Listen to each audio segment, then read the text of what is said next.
Welcome to the Bible in 1 Year with Melissa Sykes. Today is March 20th. After reviewing the covenant God made with his people at Sinai, Moses gives his final appeal to the second generation of Israelites to observe their part of the covenant. During their time in the wilderness, God provided for them, protected them, and prepared them to enter Canaan. He stripped them of their self-reliance so they might know and trust him. Now it is up to them to obey. Sadly, as the Lord predicts, the people would repeatedly break the covenant and experience the consequences. God declares that every seventh year during the Festival of Shelters, the people must read his book of instruction as a community. Succeeding generations must hear about God's deliverances, recall his promises, and know his ways. God's goal for Bible literacy is that his people learn to fear the Lord. See Deuteronomy chapter 31, verse 13. The fear of the Lord is a learned behavior. Humanity's natural tendency is to fear people and disregard God. Moses reviews the covenant. Deuteronomy chapter 29, verses 2 through 29.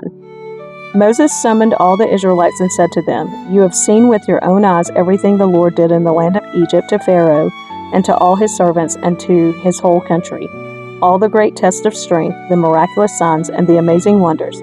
But to this day the Lord has not given you minds that understand, nor eyes that see, nor ears that hear.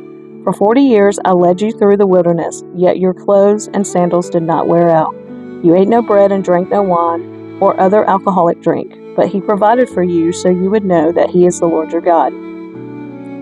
When we came here, King Sihon of Heshbon and King Og of Bashan came out to fight against us, but we defeated them. We took their land and gave it to the tribes of Reuben and Gad and to the half-tribe of Manasseh as their grant of land. Therefore, obey the terms of this covenant so that you will prosper in everything you do. All of you, tribal leaders, elders, officers, all the men of Israel, are standing today in the presence of the Lord your God. Your little ones and your wives are with you, as well as the foreigners living among you, who chop your wood and carry your water. You are standing here today to enter into the covenant of the Lord your God. The Lord is making this covenant, including the curses. By entering into the covenant today, he will establish you as his people and confirm that he is your God, just as he promised you and as he swore to your ancestors, Abraham, Isaac, and Jacob. But you are not the only ones with whom I am making this covenant with its curses. I am making this covenant both with you who stand here today in the presence of the Lord our God, and also with the future generations who are not standing here today. You remember how we lived in the land of Egypt and how we traveled through the lands of enemy nations as we left. You have seen their detestable practices and their idols made of wood, stone, silver, and gold.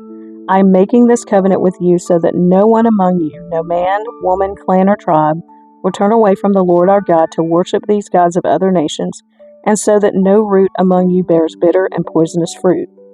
Those who hear the warnings of this curse should not congratulate themselves thinking I am safe, even though I am following the desires of my own stubborn heart. This would lead to utter ruin. The Lord will never pardon such people. Instead, his anger and jealousy will burn against them. All the curses written in this book will come down on them, and the Lord will erase their names from under heaven. The Lord will separate them from all the tribes of Israel to pour out on them all the curses of the covenant recorded in this book of instruction.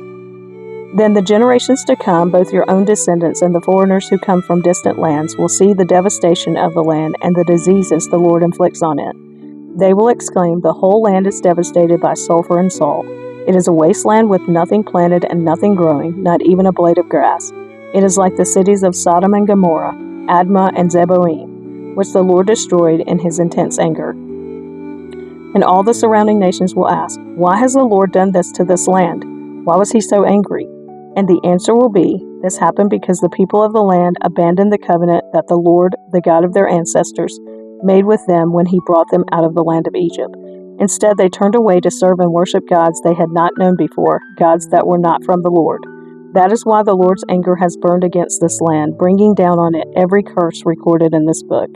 In great anger and fury, the Lord uprooted his people from their land and banished them to another land, where they still live today. The Lord our God has secrets known to no one. We are not accountable for them, but we and our children are accountable forever for all that he has revealed to us, so that we may obey all the terms of these instructions.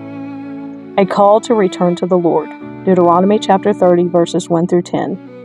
In the future, when you experience all these blessings and curses I've listed for you, and when you are living among the nations to which the Lord your God has exiled you, take to heart all these instructions.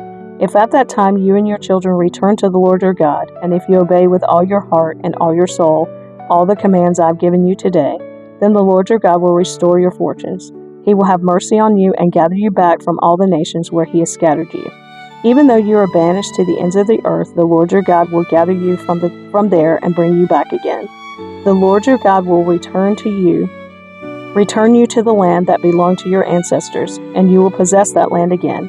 Then he will make you even more prosperous and numerous than your ancestors. The Lord your God will change your heart and the hearts of all your descendants, so that you will love him with all your heart and soul, and so you may live.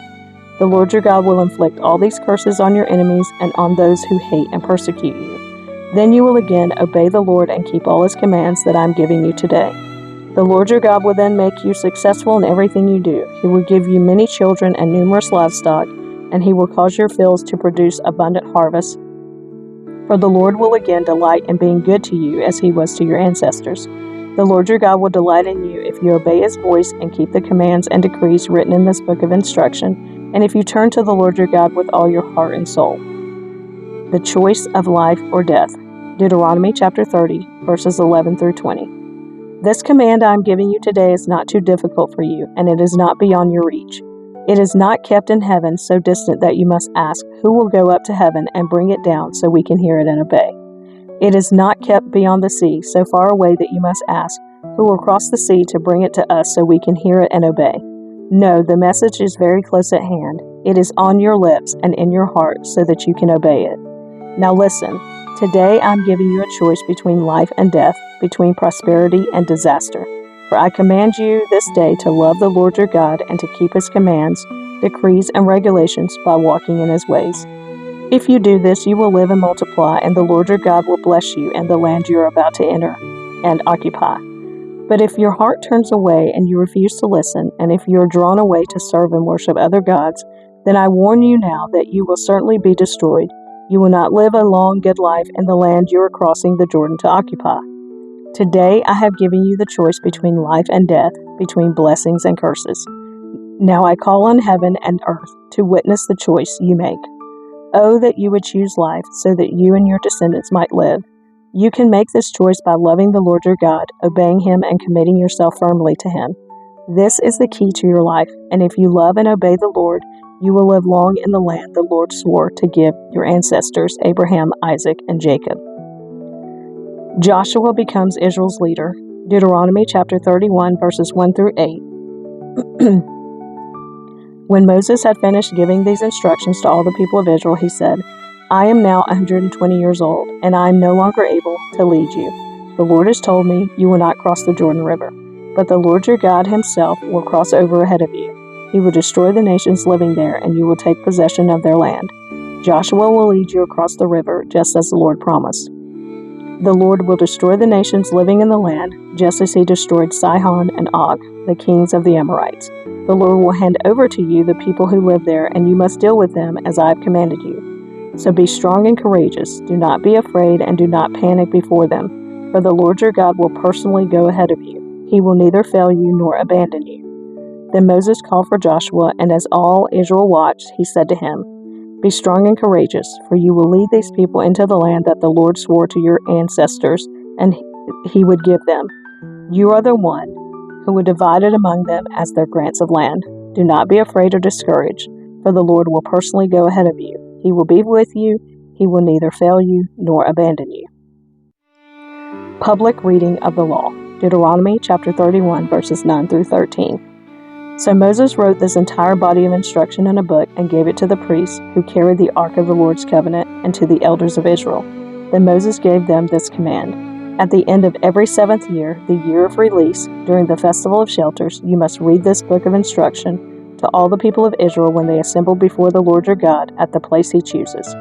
Call them all together, men, women, children, and the foreigners living in your towns, so they may hear this book of instruction and learn to fear the Lord your God and carefully obey all the terms of these instructions.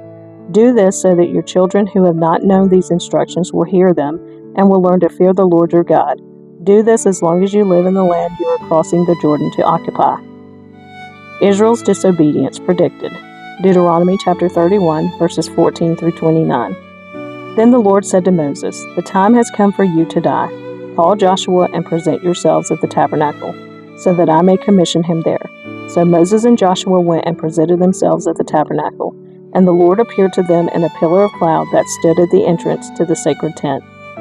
The Lord said to Moses, "You are about to die and join your ancestors. After you are gone, these people will begin to worship foreign gods, the gods of the land where they are going. They will abandon me and break my covenant that I have made with them. Then my anger will blaze forth against them. I will abandon them, hiding my face from them, and they will be devoured. Terrible trouble will come down on them, and on that day they will say, 'These disasters have come down on us because God is no longer among us.' At that time I will hide my face from them on account of all the evil they commit by worshiping other gods. So write down the words of this song and teach it to the people of Israel. Help them learn it, so it may serve as a witness for me and against them. For I will bring them into the land I swore to give their ancestors, a land flowing with milk and honey. There they will become prosperous, eat all the food they want, and become fat. But they will begin to worship other gods. They will despise me and break my covenant. And when great disasters come down on them, the song will stand as evidence against them, for it will never be forgotten by their descendants. I know the intentions of these people, even now before they have entered the land I swore to give them." So that very day Moses wrote down the words of the song and taught it to the Israelites. Then the Lord commissioned Joshua son of Nun with these words, "Be strong and courageous, for you must bring the people of Israel into the land I swore to give them. I will be with you." When Moses had finished writing this entire body of instruction in a book, he gave this command to the Levites who carried the Ark of the Lord's covenant. "Take this book of instruction and place it beside the Ark of the covenant of the Lord your God, so it may remain there as a witness against the people of Israel. For I know how rebellious and stubborn you are. Even now, while I am still alive and I am here with you, you have rebelled against the Lord. How much more rebellious will you be after my death? Now summon all the elders and officials of your tribes so that I can speak to them directly and call heaven and earth to witness against them. I know that after my death you will become utterly corrupt and will turn from the way I have commanded you to follow. In the days to come, disaster will come down on you, for you will do what is evil in the Lord's sight, making him very angry with your actions."